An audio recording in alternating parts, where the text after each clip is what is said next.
In today's video, I'm going to teach you how to use Canva Presenter View for Zoom. By the end, you'll know exactly how to keep your speaker notes private while your audience sees a clean, full-screen slideshow.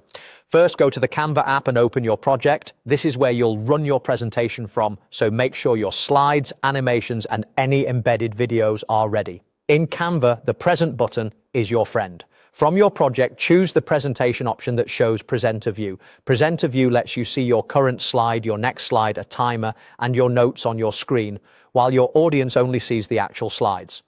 Take a moment to review your notes and check that everything looks right.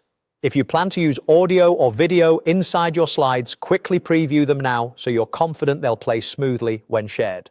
Next, open the Zoom app and start your meeting. Set up your microphone and camera the way you like and do a brief audio and video check. It helps to arrange your windows so Canva is on one side and Zoom controls are easy to reach.